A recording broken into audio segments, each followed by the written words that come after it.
Hi dears, welcome to Next Level School. আজি মই অসমীয়া পাঠ্যপুথিৰ ভাৰতীয় সংস্কৃতি নামৰ পাঠটোৰ পৰা কেনে ধৰণৰ প্ৰশ্ন পৰীক্ষাত আহে সেই প্ৰশ্নসমূহ তোমালোকৰ লগত আলোচনা কৰিম আৰু এই প্ৰশ্নসমূহ তোমালোকেও চিন্তি ল'বা আৰু এতিয়াৰ পৰা ভালকৈ পঢ়ি যাবা যাতে পৰীক্ষাত অহা প্ৰতিটো প্ৰশ্ন উত্তৰ ধুনীয়াকৈ দিব পাৰা। চোৱা, ভাৰতীয় সংস্কৃতি হেম বৰুৱা ছাৰে লিখিছিলে।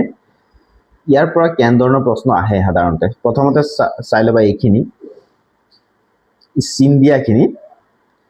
ইয়াৰ উপৰিও অতীজতে গ্ৰীক, শক, হুন আদি নানা মানৱপুঞ্জ চামে চামে ভাৰত ভূমিলৈ আহিছিল আৰু ইয়াত নিগাজিকৈ বাসভূমি বাছি লৈছিল। এইখিনি চাবা, কোন কোন আহিছিলে এইখিনি ইম্পৰ্টেণ্ট হয়। তাৰপিছত ভাৰত ভূমিলৈ কোন কোন আহিছিলে এইখিনি ইম্পৰ্টেণ্ট হয়। তাৰপিছত তোমালোকে চাবা, ক্ৰমবৰ্ধমান শক্তিয়ে হৈছে প্ৰকৃত শক্তি। ক্ৰমবৰ্ধমান শক্তি ভাৰতীয় সংস্কৃতিৰ প্ৰাণ। এই কাৰণে ভাৰতীয় সংস্কৃতি জীৱন্ত শক্তি। এইখিনি চাবা। তাৰপিছত তোমালোকে চাবা এইখিনি, সভ্যতাই বিশেষ এটা সামাজিক আৰু ৰাজনৈতিক অৱস্থা বুজায়। ই এটা সমাজ পদ্ধতি, ঠিক আছে। তাৰপিছত তোমালোকে চাবা পেজ নং 35ত চোৱা। পেজ নং 35ত আছে ফ্ৰম ভলগা টু গংগা নামৰ কিতাপত এই সম্বন্ধে বহুল বৰ্ণনা কৰিছে, ঠিক আছে। এইখিনি চাবা।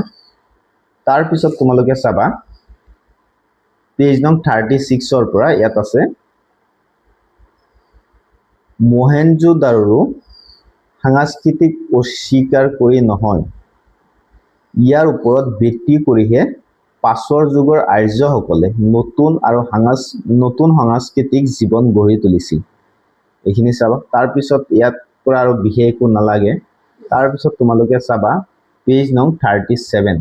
পেজ নং 37ত আছে চোৱা, এই চিন্দিয়াখিনি তোমালোকে চাবা। উত্তৰ ভাৰতীয় ভাস্কৰ্যত বৃত্ত আৰু বক্ৰৰেখাৰ দুৰ্ভাৱ সৰহ।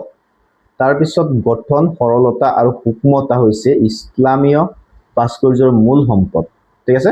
এইখিনি চাবা। তাৰপিছত তোমালোকে চাবা পেজ নং 39ত আছে। পেজ নং 39ত থকা মোগল সম্ৰাট বাবৰৰ আমোলত চিত্ৰশিল্পৰ নতুন ধাৰা পোনপ্ৰথমতে ভাৰতত প্ৰৱেশ কৰে। এই চিত্ৰশিল্পৰ মূলতে আছিল প্ৰচুৰ ব্যক্তবোধ। এনে তৰহৰ ব্যক্তিবাদী আৰ্টত জনজীৱন বা সমষ্টি জীৱনৰ কোনো সংবাদ নাছিল, ঠিক আছে। তাৰপিছত তোমালোকে এইখিনিও চাবা।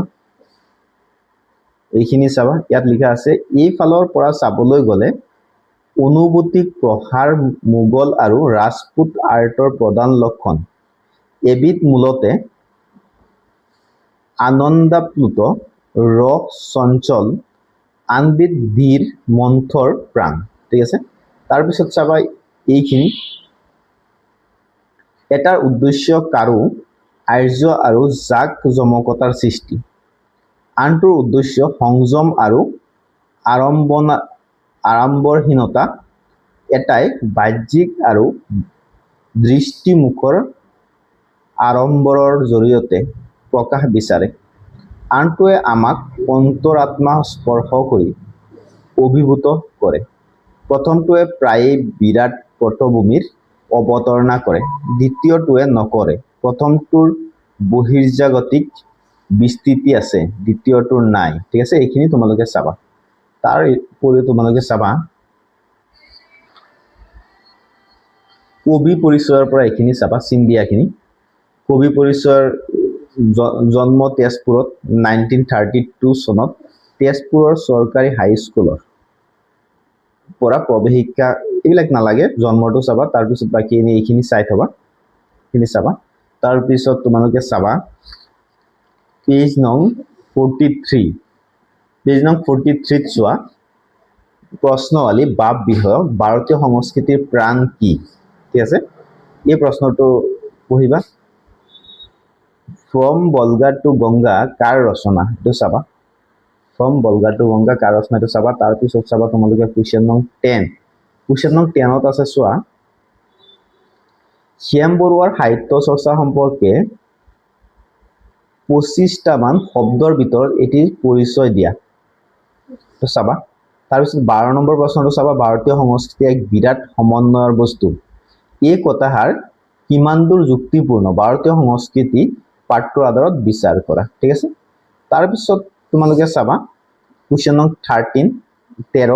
13 চাবা সভ্যতা আৰু সংস্কৃতি শব্দ দুটাৰ মাজত পাৰ্থক্য বিচাৰ কৰা এটো চাবা তাৰ পিছত 15 নম্বৰ কুৱেশ্যনটো চাবা 15 নম্বৰটো আছে অজন্তাৰ গুহাৰ শিল্পকলাৰ এটি বিৱৰণ দিয়া তো চাবা তাৰ পিছত কুৱেশ্যন নং 18টো চাবা কুৱেশ্যন নং 18টো কি আছে চোৱা ভাৰতীয় সংস্কৃতিত ইছলামৰ অৰিহণাৰ এটি টুকা যুগুত কৰা ঠিক আছে ভাৰতীয় সংস্কৃতিত ইছলামৰ অৰিহণাৰ এটি টুকা যুগুত কৰা ঠিক আছে তাৰ পিছত তোমালোকে চাবা ব্যাখ্যা কৰা সংস্কৃতিৰ অবিচ্ছিন্ন ধাৰাই হৈছে ভাৰতীয় জীৱনৰ মূল সম্পদ সংস্কৃতিৰ অবিচ্ছিন্ন ধাৰাই হৈছে ভাৰতীয় জীৱনৰ মূল সম্পদ ঠিক আছে এই কুৱেশ্যনটো চাবা ইয়াৰ পৰা এইখিনি চালে হ'ব আজিলৈ ইমানে আছিল ভিডিওটো যদি চাই পালা তেতিয়ালে ভিডিওটো প্ৰথমতে লাইক কৰিবা আৰু এন ধৰণৰ ভিডিওসমূহ যদি পাই থাকিব বিচাৰা তেতিয়ালে চেনেলটো সাবস্ক্ৰাইব কৰি ৰাখিবা বিশেষকৈ ম্যাথমেটিক্সৰ এমসিকিউ আৰু প্ৰতিটো প্ৰশ্নৰ উত্তৰ যদি পাব বিচাৰা তেতিয়া চেনেলটো সাবস্ক্ৰাইব কৰি ৰাখিবা এইখিনি আছিল আজিৰ ভিডিওটো